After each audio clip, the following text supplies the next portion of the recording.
আজ একটা নতুন রেসিপি হবে মোচার ঘন্ট। তা ছোলা কলাই আতপ চাল দিয়ে হবে। আপনারা দেখতে থাকুন। আপনারা তো সবাই ছাড়াইতে জানেন এই জিনিস, আমি একবার ছাড়িয়ে দেখিয়ে দিচ্ছি।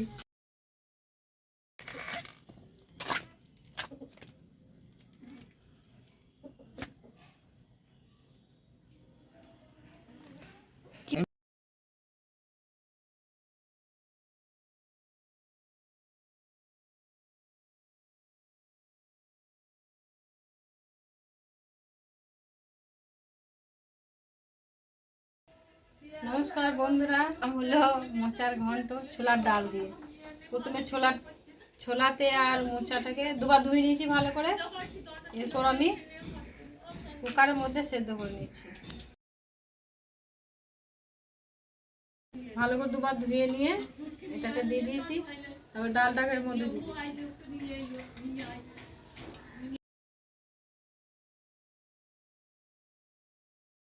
এর মধ্যে অল্প একটু জল দিয়ে দিচ্ছি।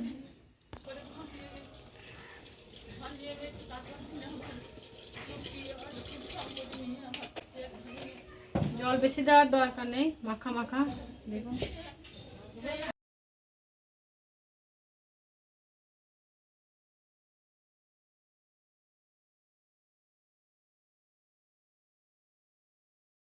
এটা সেদ্ধ হতে থাক।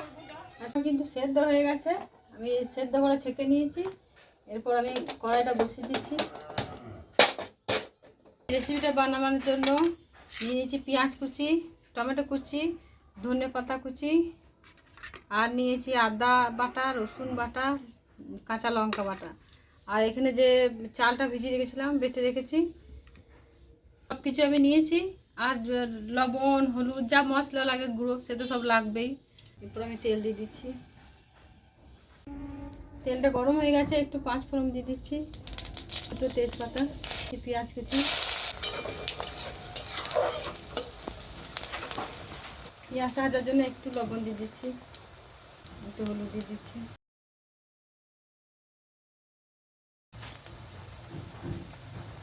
রসুন বাটা, লঙ্কা বাটা,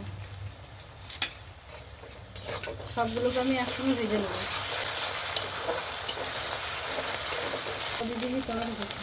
দিয়ে দিচ্ছি লঙ্কা গুঁড়ো, দিচ্ছি জিরে গুঁড়ো, দিচ্ছি হলুদ গুঁড়ো, দিয়ে দিচ্ছি লবণ, এই যে কুচি রাখা আলু।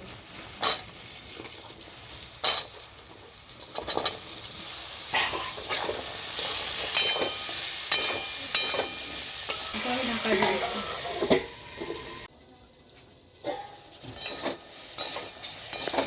আলুর সঙ্গে মশলাটা ভালো করে কষানো হয়ে গেছে।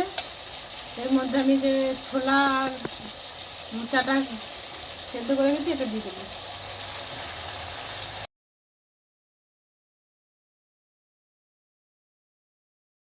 মোচাটা দেওয়ার পরে একটু জল ভাতটা আসছে না, ওই জন্য এই চাল বাটাটা দেওয়া প্রয়োজন। এটা দুটো কাজ করবে, একটাতে জলটা শুকাবে, আর একটা এটা আতপ চালের সেন্টটাও খুব ভালো লাগবে।